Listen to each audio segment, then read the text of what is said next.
Olá, meus amigos e minhas amigas. Este é o podcast O Balde Pod. Aqui quem fala é o Tom, da equipe O Balde Brasil. E é uma alegria enorme estar aqui novamente. Hoje oferecemos o episódio de número 22.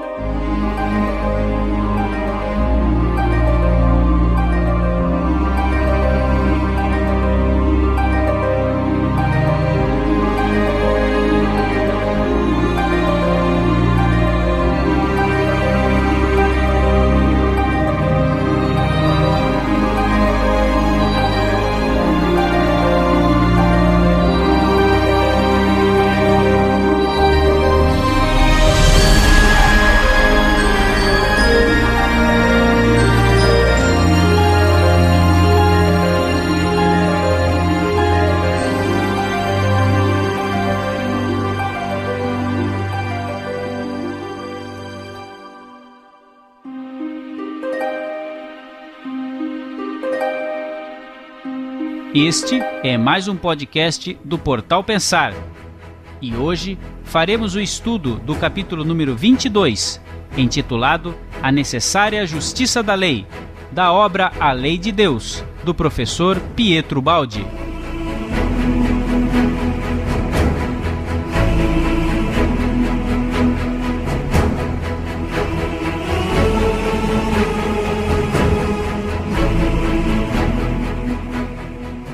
Não quero com isso impor crença alguma. Só posso convidar os que nisto se interessam a experimentar por sua conta, para chegar a realizar, para sua vantagem, a mesma descoberta. Aqui eles podem encontrar explicadas as regras do jogo, para eles se controlarem se são verdade. O meu desejo não é de maneira nenhuma o de espalhar ideias em busca de seguidores. Falei só porque ficaria muito satisfeito se pudesse ver também os outros, obter os resultados maravilhosos, e diria milagrosos, de satisfação interior e de sucesso prático com que a lei me respondeu e que, graças a Deus, me ajudou a alcançar.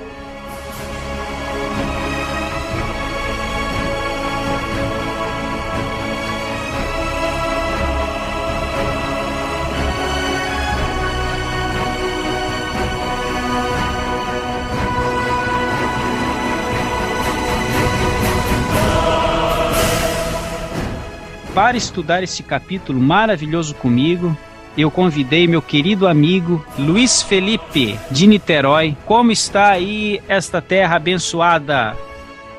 E aí, Tom, tá um pouquinho quente aqui, mas tá tranquilo. E eu convido para participar aqui meu amigo, vizinho da cidade do lado, Rio de Janeiro, o Fábio.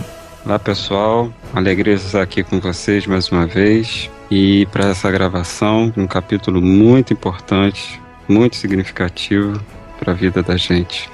E eu vou chamar o nosso amigo Márcio, lá de Acreúna. Fala aí, Márcio, tudo bem? Olá, pessoal.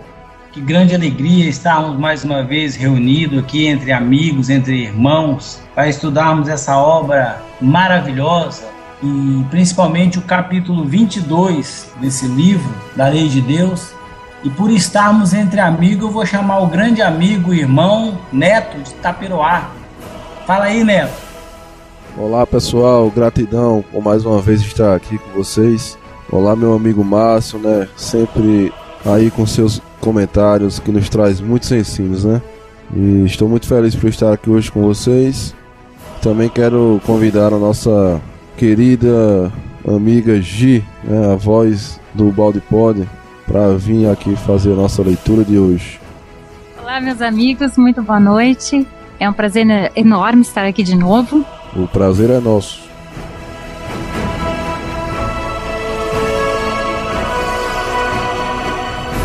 Muito obrigado por estar nos ouvindo. Agora vamos aos nossos recados e logo retornamos.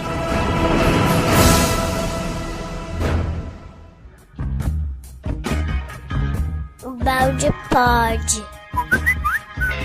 Olá, você que está ouvindo aí o Balde Pod, aqui é o Neto. vamos à nossa leitura de e-mail de hoje. Hoje eu quero trazer para vocês alguns comentários lá do canal do YouTube, o Balde Brasil. Temos o comentário da amiga M. Batista Holanda, e ela escreve assim: gratidão por compartilhar tantos esclarecimentos e ensinamentos. Temos também o comentário da Leandra Ferreira. Olá, amigos. Levei 3 anos seguindo os cursos do IBS com o Dr. Maurício Crispim e estudando só, lá desde minha casa em Ponferrada, na Espanha, com uma aprendizagem maravilhosa e uma experimentação de estudo que mudaram de forma impactante e positivamente a minha vida. Estou encantado em conhecer esta maravilhosa equipe do Balde Pod e muito obrigado por vosso trabalho. Temos também o comentário da Valéria Ferreira, que nos parabeniza e fala que o Balde Pod é um excelente trabalho, e também fala que acompanha os cursos do Maurício Crispim e, aliás, que veio conhecer o Balde Pod através do IBS. Que legal, né? O Maurício Crispim também divulga lá nosso trabalho, o Balde Pod, sempre fala lá nos seus cursos, né? Um grande abraço, Valéria, um grande abraço aí ao nosso amigo Maurício Crispim. Também temos o comentário do Alexandre Magno Mercury. Excelente trabalho de vocês. Estava precisando, pois aqui em Salvador, na Bahia, estava me sentindo sozinho nos estudos de Ubaldi, mas agora não estou mais. Um grande abraço. É isso aí, Alexandre. Fica junto conosco e acompanha sempre os nossos estudos. Se sinta aí o nosso calor, né, o nosso carinho por você e por todos os nossos ouvintes. Também temos o comentário da Simone Zanelati de Cubas. Maravilhoso programa, profunda gratidão. Venho acompanhando todos os cursos pela TV IBS, mas esta forma de programa expande e acrescenta. Fantástico. Ave Cristo. A Simone é de Cuiabá, Mato Grosso. Muito obrigado pelo seu carinho, Simone.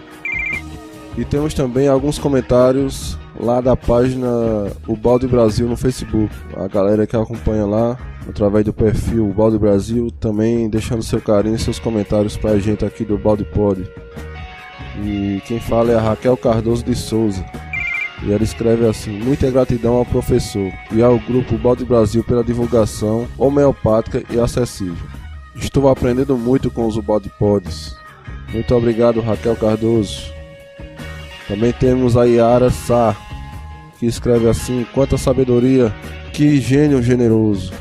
O que escreveu, testemunhou em sua própria condução de vida. Exemplar. Me inspira e a tantos outros. Gratidão, Pietro, por continuar conosco através de seus escritos e credibilidade no seu jeito de ser. É isso aí, Yara. Muito obrigado. O Leonardo da Silva deixa seu comentário assim: um dos grandes missionários que veio ensinar caminhos novos para planos evoluídos. Agora o Cláudio Picasio, ele fala que gostou muito, deixa lá, muito bom, o Balde Pod 21. E agora a Lia Mara Vieira: é sempre bom aprender e aprender o que é bom, e nos engrandece como pessoa e espírito. Gratidão aí a Lia Mara pelo seu comentário. E também a Sheila Moreira: depois que conheci as obras de Ubaldi, me ajudou muito. Não sei o porquê dos centros espíritas não usarem muito dele. Vou assistir e divulgar, com certeza. Paz e luz. Para você também, Sheila. Um grande abraço. E é isso aí, pessoal. Nossa leitura de e-mail de hoje vem aí trazer essa gama de comentários que estamos recebendo, o carinho de todos os ouvintes aí do Balde Pod e os seguidores da página O Balde Brasil e o Portal Pensar lá no Facebook. Peço desculpa porque não dá para ler todos aqui, mas quero desejar um grande abraço, no coração de todos esses que citamos hoje aqui no Balde Pod e também a todos os que nos acompanham lá na página, Um forte abraço a todos. Lembrando que o nosso site é www.portalpensar.org. O nosso e-mail é contato@portalpensar.org. Escreva pra gente, mande seu recadinho, deixe seu comentário. Se inscreva lá no YouTube, temos o canal O Balde Brasil e o canal Portal Pensar. Muito obrigado e vamos ao nosso episódio de hoje. Um grande abraço a todos.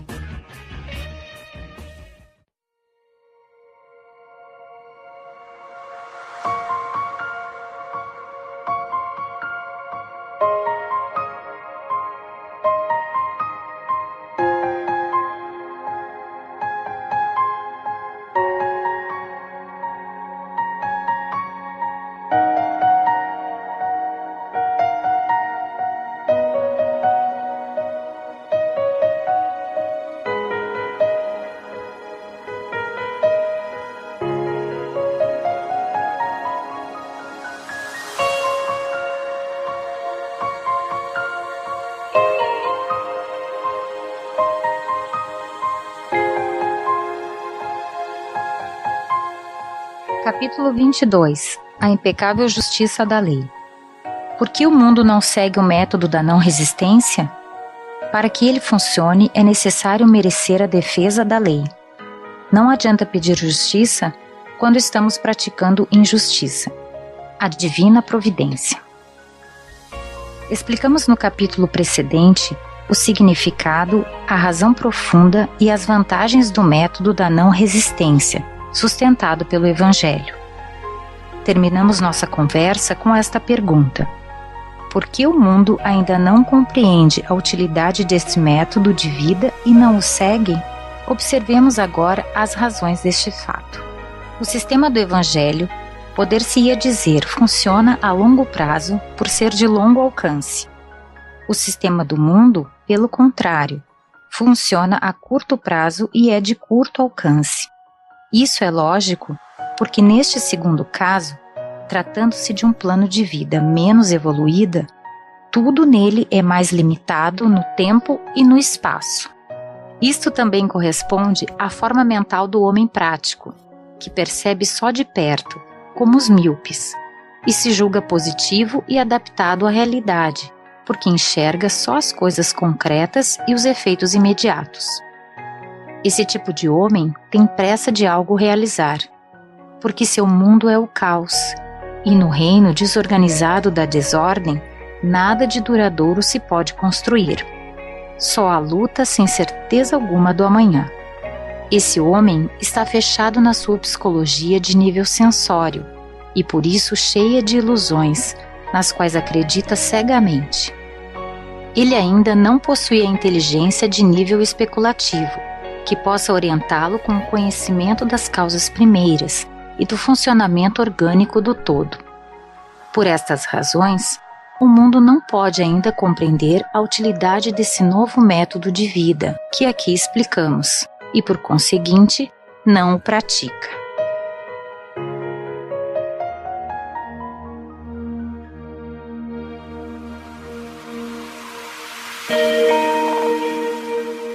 Muito bem, queridos amigos ouvintes, a minha primeira intervenção é para chamar a atenção sobre um aspecto muito importante. Eu já tinha ressaltado no capítulo anterior, mas chegamos num ponto muito interessante. Para alguns vai ser até um tanto quanto intrigante. Eu confesso a vocês que eu li 3 vezes este parágrafo, mas a conclusão que eu cheguei é realmente a que me veio na primeira vez, que é o seguinte: por que a gente não consegue adotar o método do Evangelho? Por quê? A resposta do professor Ubaldi é a seguinte: porque nós ainda não possuímos a inteligência de nível especulativo. O que seria essa inteligência de nível especulativo? Aí comecei a especular o que seria isso. No meu entendimento, a inteligência de nível especulativo é aquela em que nós vamos rebuscar o porquê das nossas atitudes, muitas vezes atitudes, como a gente já viu em capítulos anteriores, né? Atitudes que nos fazem acelerar o coração, que nos deixam nervosos, atitudes de rebater a ofensa com outra ofensa, buscar o porquê que nós agimos assim e porquê que determinados eventos a lei permite que ocorra conosco, eventos que nós acabamos julgando como eventos ruins. Então é especular, utilizar, ele não tem essa inteligência de nível especulativo para compreender este método que é de longo alcance, que é o Evangelho. E mais, somente quando adquirirmos essa inteligência de nível especulativo é que a nossa sociedade irá conseguir funcionar como um todo orgânico. Novamente, o professor chama a atenção para um funcionamento como um organismo, e para se operar como um organismo, somente com um entendimento mais aguçado do alcance do método do Evangelho, que Jesus nos trouxe, né, com sua boa nova. Então, essa parte eu achei crucial, muito importante, né? A partir daqui nós poderemos ter um novo ponto para se trabalhar inúmeras questões do entendimento do ser. E eu pediria que me auxiliasse a discorrer sobre esse parágrafo meu amigo Neto.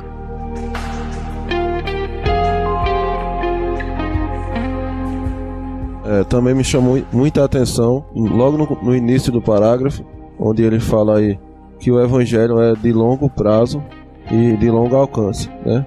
Muitos amigos que podem estar ouvindo aqui o nosso podcast, nós aqui na maioria somos espíritas e compreendemos esse caso, mas que muitos de outras religiões que ainda não têm aquela ideia da reencarnação, né, podem aqui estranhar o que eu vou dizer.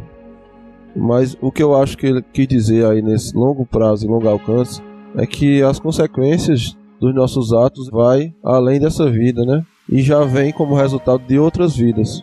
Porque quando a gente para pensar, como ele já falou nessa obra, que a dor vem nos resgatar, né? Vem para o nosso bem, vem para nos despertar para o amor.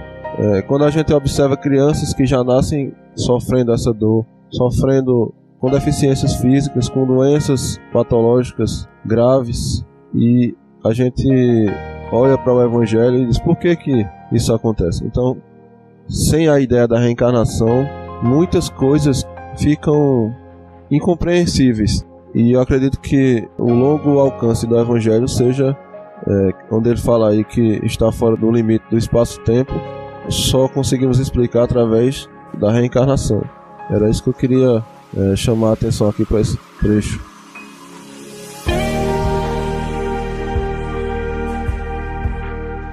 Então, Neto, tem uma coisa também que eu achei interessante nesse parágrafo, é que o Baldi ele fala do homem prático e que se julga positivo, e que isso leva ele a manter-se numa psicologia de nível sensório, né, que vai de encontro ao que o Ayrton falou, né, e é você também quando cita a questão da reencarnação.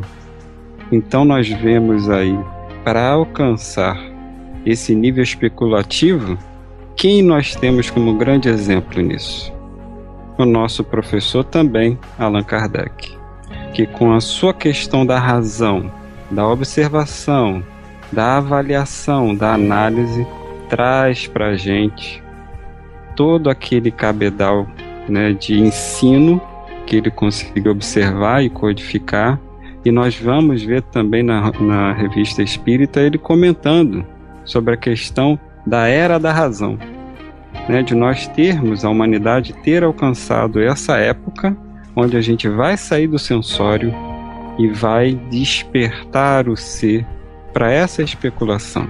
E nós temos ali na filosofia apresentada pelo Espiritismo um excelente material para poder a gente apoiar, né, a nossa razão, a nossa especulação em bases sólidas, experimentadas, que Kardec observou.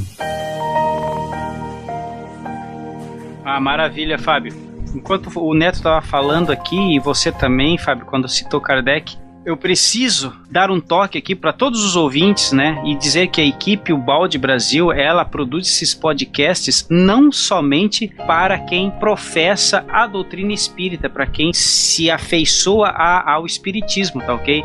Eu particularmente apresento os nossos podcasts a nossos amigos, e eu sei que o Neto, o Fábio, o Luiz e o Márcio que estão aqui presentes, eles comungam deste sentimento, porque um sentimento contrário seria trair a intenção inicial lá do professor Ubaldi na apresentação da lei de Deus. Então eu, particularmente Tom, apresento os podcasts para os nossos irmãos crentes, evangélicos, católicos, luteranos, e digo mais, eles estão gostando, estão dando um bom retorno, e eu acho que é esse o caminho.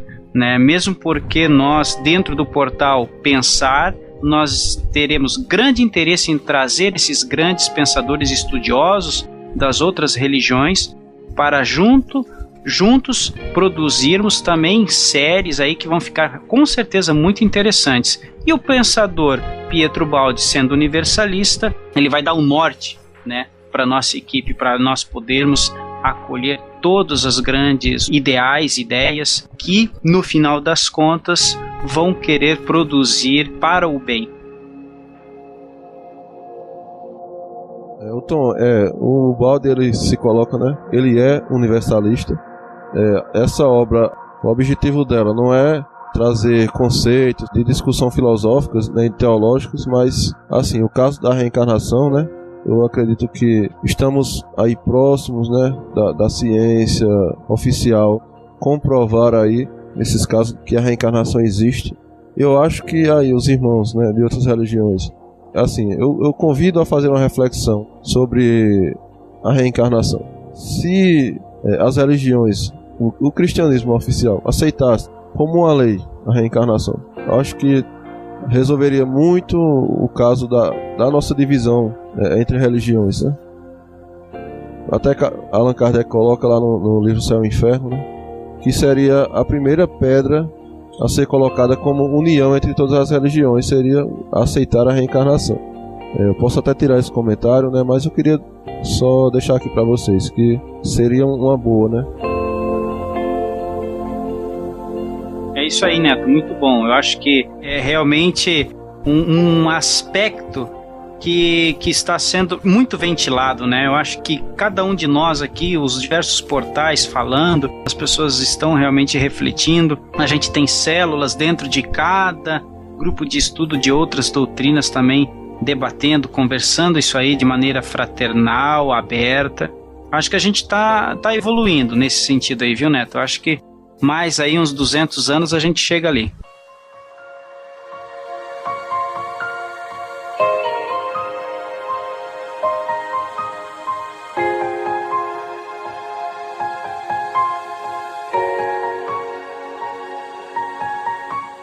Nas mãos do homem comum, o método do Evangelho não funciona, porque ele não sabe fazê-lo funcionar. Para que isso seja possível, é necessário a execução de todas as condições estudadas e indispensáveis. Para que em relação a nós possa funcionar a lei da justiça, é preciso, antes de tudo, que nos coloquemos dentro da justiça dessa lei e não fora dela. Isso quer dizer, com nossa inocência, merecemos a defesa da lei, mas com nossa culpabilidade, merecemos que a lei nos golpeie. Para poder reclamar justiça, é indispensável viver no terreno da justiça. A lei não pode funcionar em favor da injustiça. Ora, a lei intervir para defender quem antes merece uma lição corretora não é justiça, mas injustiça. Este seria, muitas vezes, o desejo do homem. Eis o problema. Quando somos atingidos por uma decepção, podemos, porventura, ter a certeza de que ela foi causada somente por quem a provocou? Ou existe uma causa mais profunda, o merecimento do golpe? Se o golpe foi merecido, a lei terá de intervir contra nós, e não a nosso favor.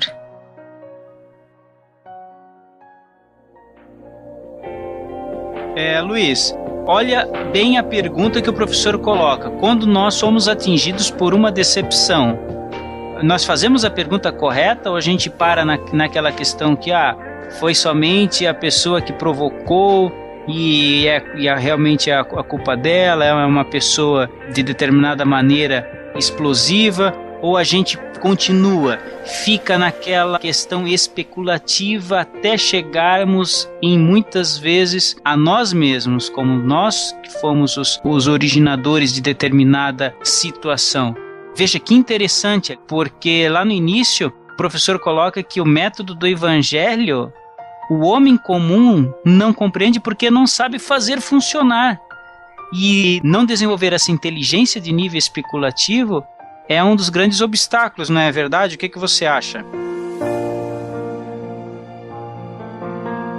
Então, Tom, eu tava pensando a mesma coisa aqui e eu ia até fazer esse link também que você fez, porque o homem não tem ainda essa inteligência de nível especulativo e, não tendo, ele não sabe fazer funcionar o método do evangelho, né? Fazendo um link também com essa questão que foi levantada da reencarnação, a gente não olha para trás, muitas vezes até na nossa própria, né, na vida presente que vivemos, nós não olhamos e pensamos se por acaso merecemos aquilo. No momento em que uma ofensa, vamos assim dizer, uma dor bate à nossa porta, a nossa primeira reação é a de revolta, né? É a de querer, de certa forma, fazer a justiça, nós mesmos com as próprias mãos. E quando a gente, através da obra do professor e de tantos outros mestres, chegamos à compreensão de que há uma lei maior que rege tudo, que é a vontade, o pensamento de Deus, a gente deixa a cargo dessa lei cumprir essa justiça. E, vamos dizer, de certa forma, né, como diz o método da não resistência, sem reagir àquela situação, nós absorvemos aquilo com a consciência de que se estamos recebendo essa dor, né, que seja, é porque realmente a merecemos. E aí vamos esgotando cada vez mais essas injustiças até entrarmos, como ele disse aqui, no terreno da justiça. E aí sim, a lei vai funcionar a nosso favor.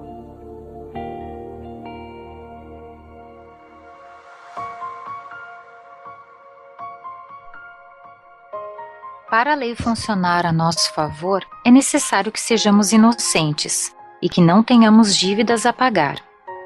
Mas quem no mundo se encontra nessas condições? É por isso que o método da não resistência do Evangelho na Terra é julgado utopia absurda. O homem julga com uma forma mental completamente diferente. O que lhe interessa não é a justiça, mas impor seu interesse com a força.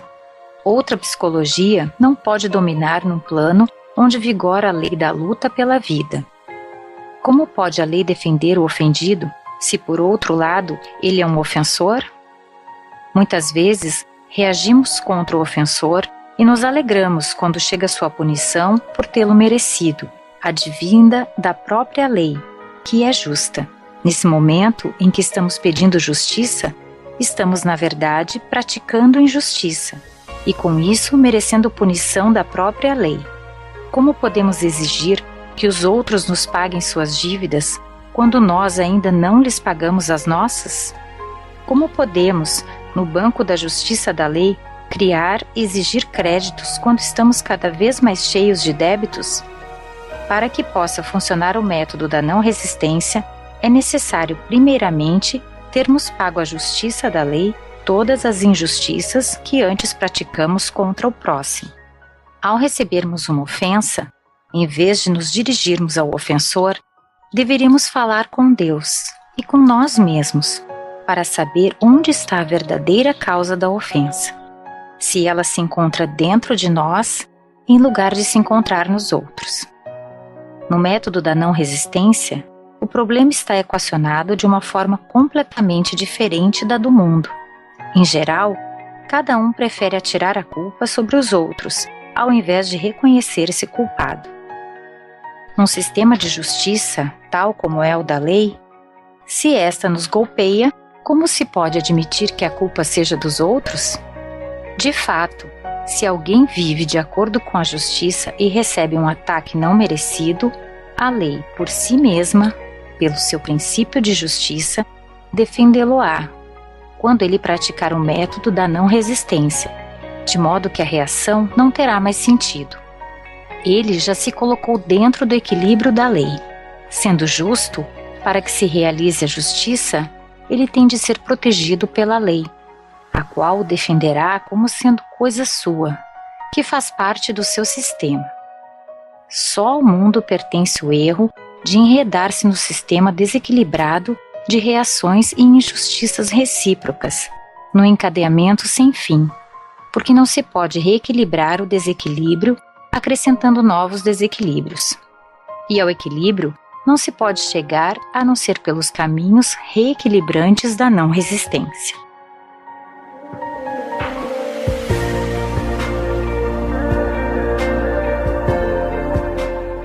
Queridos amigos, eu me lembro que num vídeo promo que eu acabei narrando ali, eu falava que o professor Ubaldi, ele ajuda a entender as nossas dores e desequilíbrios, não é verdade? E agora está aqui o professor falando volta e meia em equilíbrio, em desequilíbrios. Ô Márcio, me ajuda numa questão aqui. Veja que no início desse parágrafo, o professor ele coloca uma certa postura que vamos fazer um exame de consciência aqui. Quem é que faz, meus amigos? Veja qual é a postura sugerida. Eu recebo uma ofensa, eu não rebato. Eu converso com Deus e converso comigo mesmo. Eu recebo uma ofensa, Márcio, e não rebato. Eu paro, tenho uma conversa com Deus, Criador, com o Pai e comigo mesmo para ver, para especular o porquê que aquela situação, aquele evento está me atingindo. O que você acha disso aí, Márcio? Então, Tom, o professor nessa passagem, maravilhosamente, ele nos convida a refletirmos. Ele nos convida a recobrarmos lenta e gradativamente a consciência. Quando nós começamos a recobrar essa consciência que até então estava totalmente comprimida, nós vamos expandindo-a gradativamente, nós vamos começando a conscientizarmos de que a lei, que é perfeita e imutável, ela está simplesmente cobrando uma ação emitida por nós mesmos. Então, quando nós começamos a recobrar essa consciência, começamos a ter noção do nosso grau e que nós somos visitados pela amiga dor, como você costuma nos mencionar, nós começamos a analisar, fazer essa introspecção. Ao recebermos diretamente essa ofensa, em vez de retribuirmos, indagarmos a Deus onde nós erramos. E daí de errarmos, começarmos uma nova trajetória de refazimento. Isso é maravilhoso nesse chamamento que o professor Ubaldi nos traz. E eu lembro do capítulo 17 do Evangelho segundo o Espiritismo, que tem lá no item 3, que fala o homem de bem. Lá Kardec nos alerta que o verdadeiro homem de bem é aquele que pratica a lei de justiça, de amor e de caridade em maior pureza. Olha que maravilha, o professor Leonês também falando-nos de lei, chamando-nos a atenção, que nós, quando começarmos a caminhar nessa caminhada evolutiva, recobrando a nossa consciência, nós começamos a analisar a importância da lei e que nós somos infratores dessa lei. Eu recordo-me também aqui, lá no livro Deus e Universo, do professor Ubaldi, no capítulo 5, intitulado Origem e Fim do Mal e da Dor, um parágrafo que ele fala assim: e o homem odierno, ou seja, o homem dos dias de hoje, como o primeiro anjo rebelde, centralizador, egoísta de todo o seu eu, preocupado somente com o triunfo próprio, separadamente, realiza o processo idêntico de reviravolta do sistema com a consequente inversão de si mesmo, terminando nas mortes, nas guerras e na destruição e na dor. Então nós temos que começar a compreender a ação dessa lei e começarmos a aceitá-la e colocá-la em nosso benefício como mola propulsora para essa nova caminhada evolutiva, agora nos caminhos do bem, como assim o professor Leonês também nos recomenda, como verdadeiro homem de bem. O que você acha disso aí, meu amigo Luiz?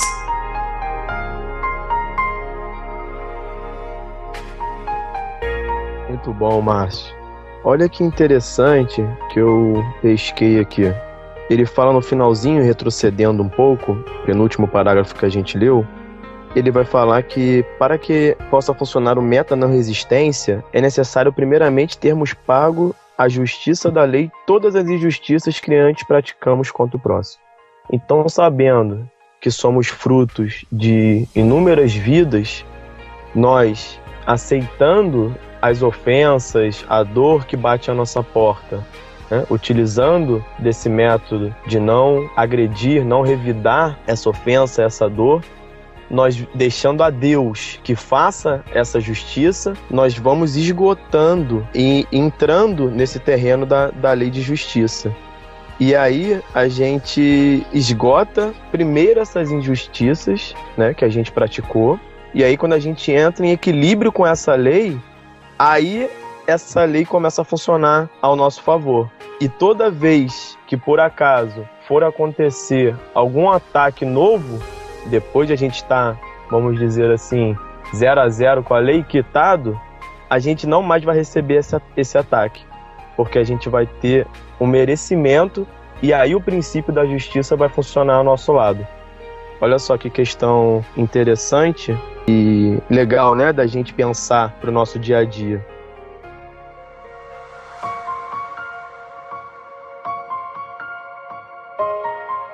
O que acontece então quando o Evangelho apresenta ao homem este novo método de vida, o único que pode levá-lo à salvação, libertando-o do mal?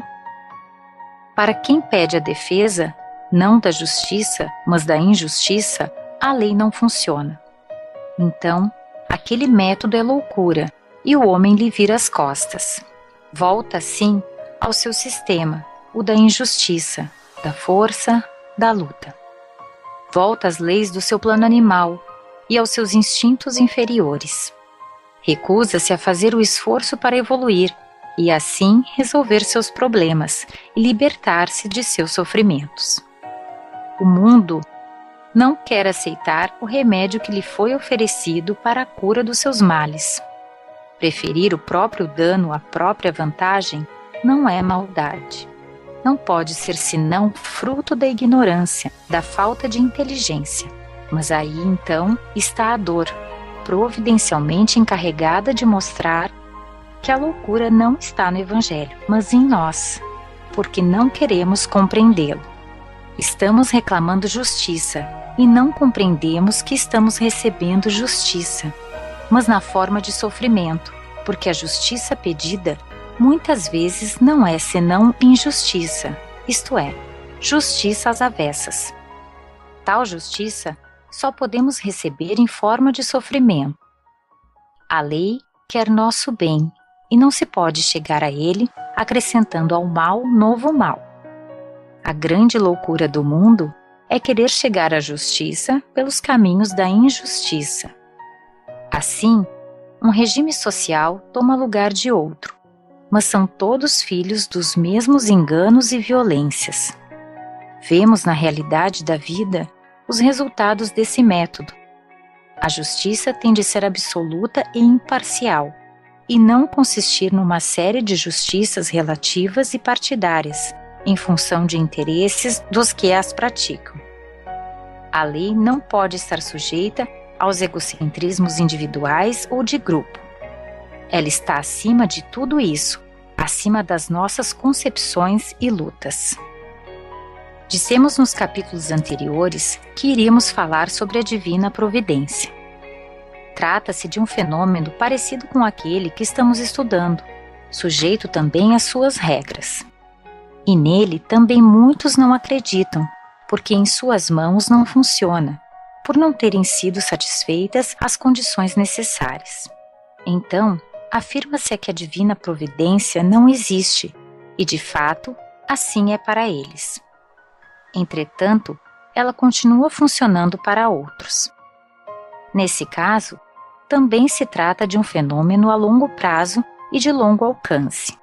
A inteligência de muitos, porém, não vê senão o que acontece de um dia para outro e o que eles podem atingir com suas mãos.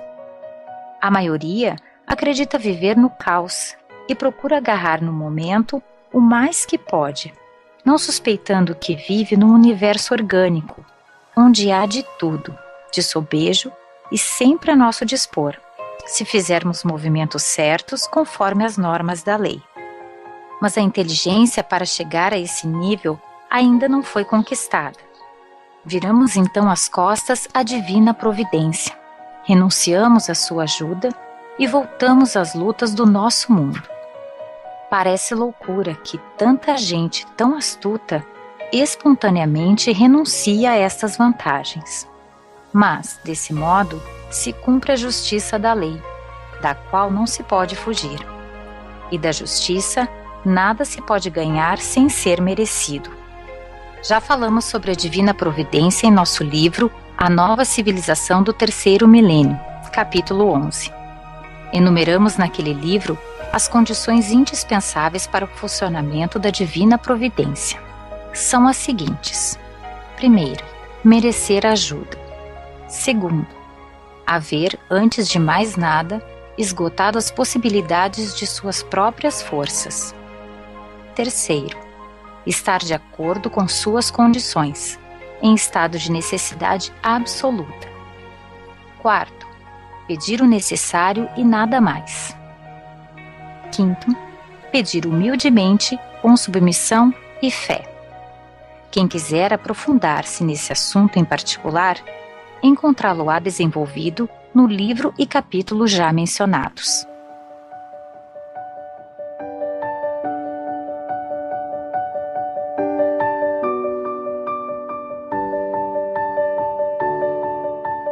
Ok, meus amigos, aqui o professor Ubaldi ele faz uma ressalva, tá? Vamos lembrar novamente o amigo ouvinte, né? Muitos estão aí, de repente, acompanhando aí pela primeira vez o nosso podcast.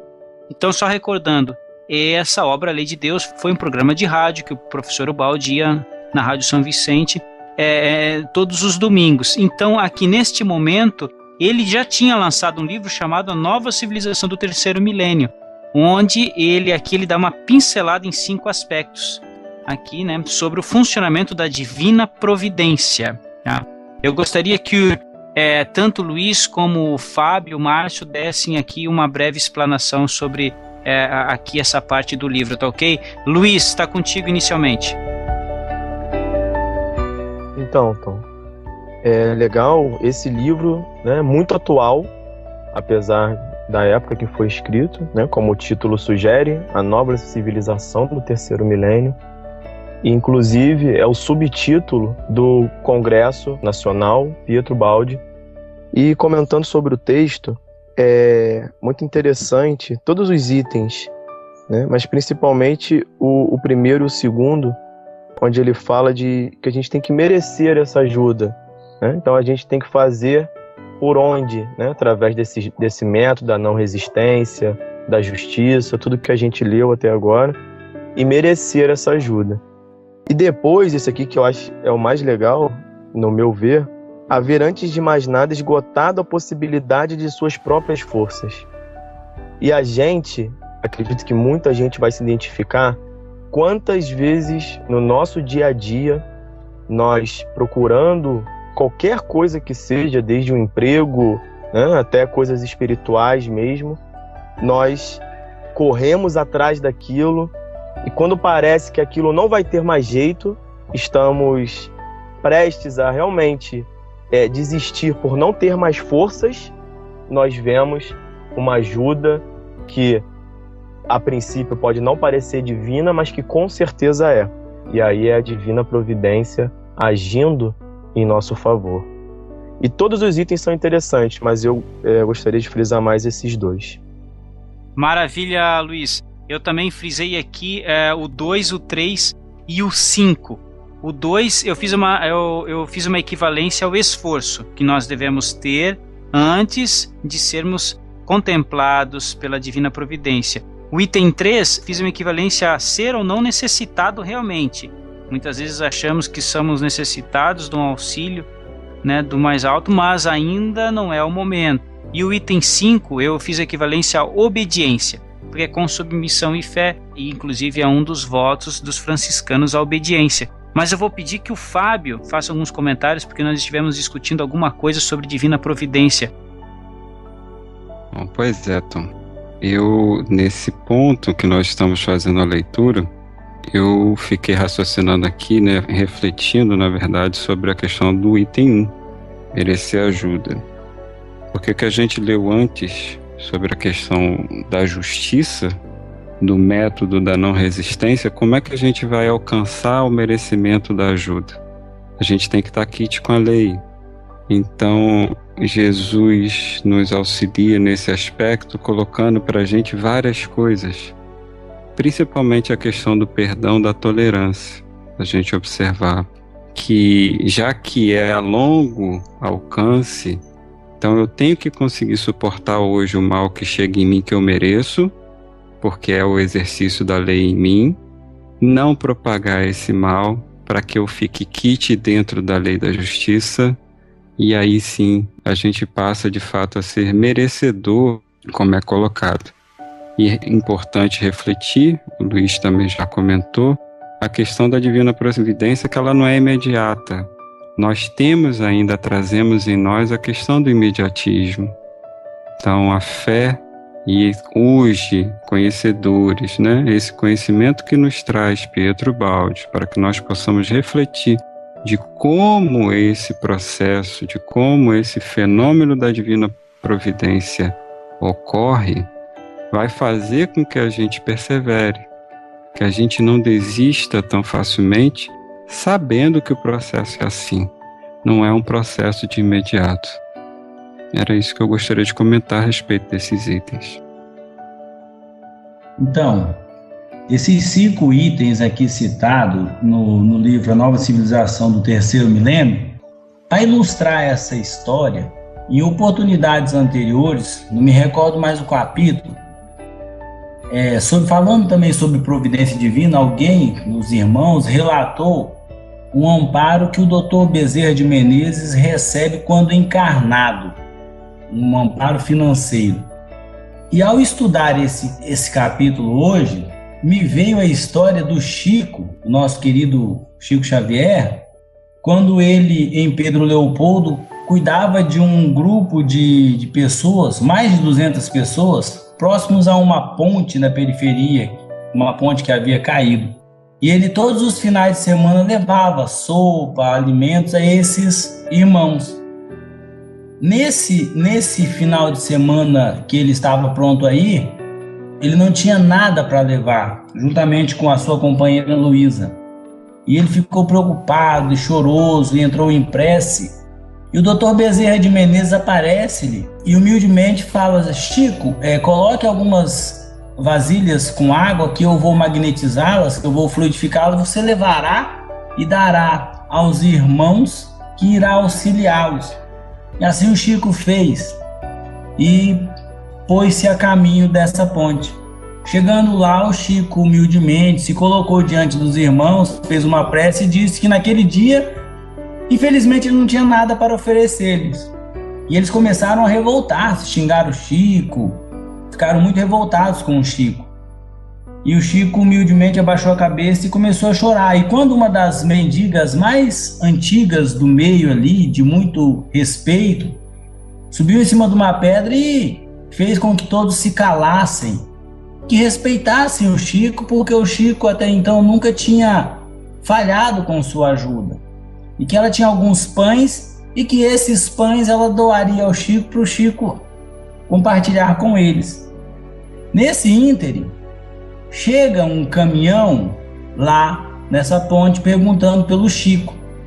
Aí o motorista do caminhão fala: o senhor lembra do empresário tal? O Chico: sim, me recordo. Mês passado eu trouxe através de mim uma carta do seu filhinho querido já desencarnado. E ele me prometeu uma ajuda. Falou: pois é, esse senhor mandou-lhe um caminhão de alimentos direto de São Paulo. O caminhão deu problema, eu me atrasei. Cheguei em Pedro Leopoldo, me informaram, um senhor de barba branca, de roupa muito alva, me informou que o senhor estaria aqui. Me ensinou o caminho e pediu que eu lhe recomendasse, avisasse que era um tal de Bezerra. E o Chico, emocionadamente, pede para que esses irmãos cheguem até o caminhão e tomem posse dos alimentos que foram destinados a eles.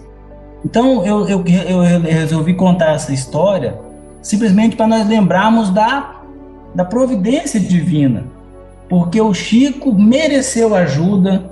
Antes de tudo, ele tentou todas as possibilidades, ele estava de acordo com as suas condições e o estado de necessidade absoluta. Ele pediu o necessário e nada mais, e pediu humildemente, com submissão e fé. Era só isso que eu queria salientar para os amigos.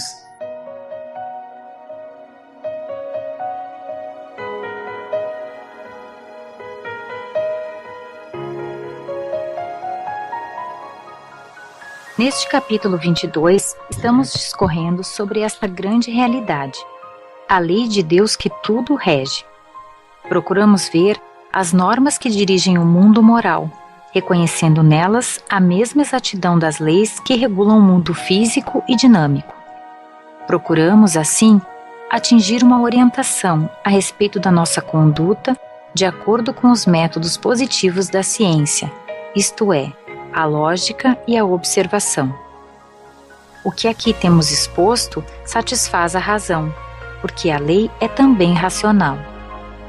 Nossas afirmações baseiam-se sobre 2 pontos fundamentais.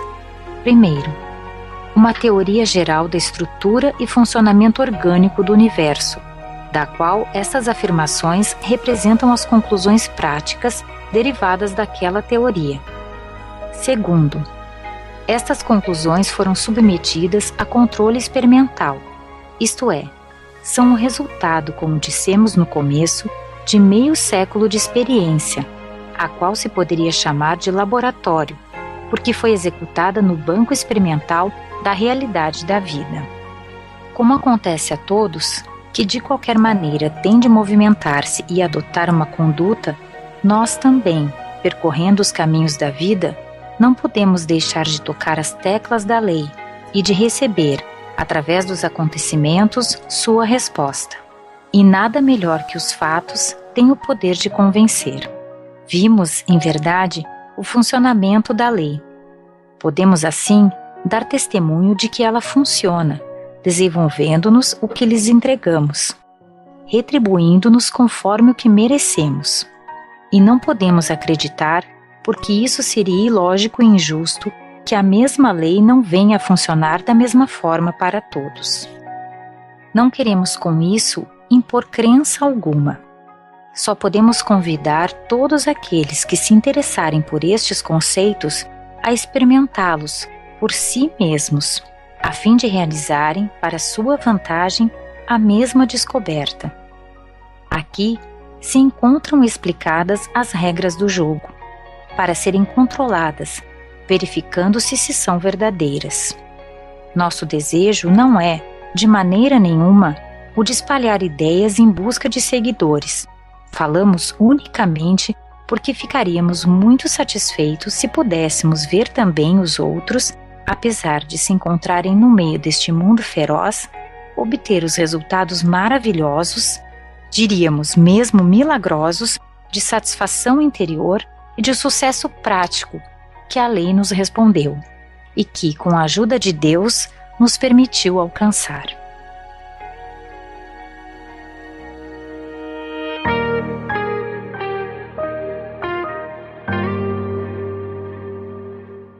Muito bem, amigos. Eu gostaria de lembrar que no nosso episódio especial com o professor Maurício Crispim, ele ressaltou que, na visão dele, e eu acho que na visão de muitos aqui, a minha pelo menos é esta, que o professor Pietro Baldi foi o primeiro cientista do mundo interior. E vejam como isso fica evidente quando o Baldi ele estabelece aqui 4 pontos que eu acho que são balizadores.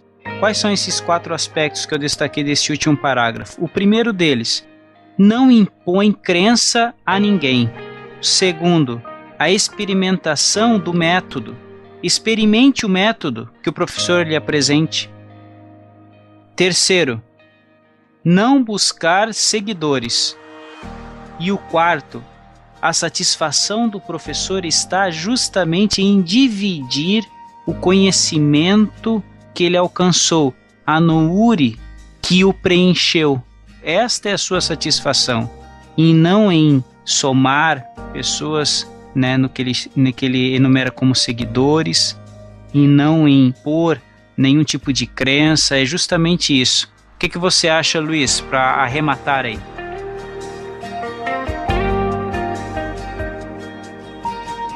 Eu acho, Tom, que o que você falou foi muito legal, e só reforço o convite aos amigos que venham sem nenhum preconceito, né, com o coração aberto, tendo em mente que, né, ninguém está obrigando ninguém a aceitar o que está dito aqui, mas que experimente no dia a dia, na sua vida, que há conceitos aqui, né, você pode não acreditar em reencarnação, mas há outros tantos conceitos maravilhosos, filosóficos, que não tem nada ligado à teologia, que vai te levar a ter uma vida melhor, mais sadia, né? A gente falou do imediatismo, né? Tem muitos conceitos aqui que vão ser imediatos, outros nem tanto.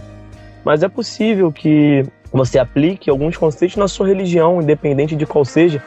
Isso se você tiver uma religião. Isso que é muito legal no professor Ubaldi. Ele abrange tudo, né? Todas as religiões, todos os aspectos de nós seres humanos. Maravilha, Luiz.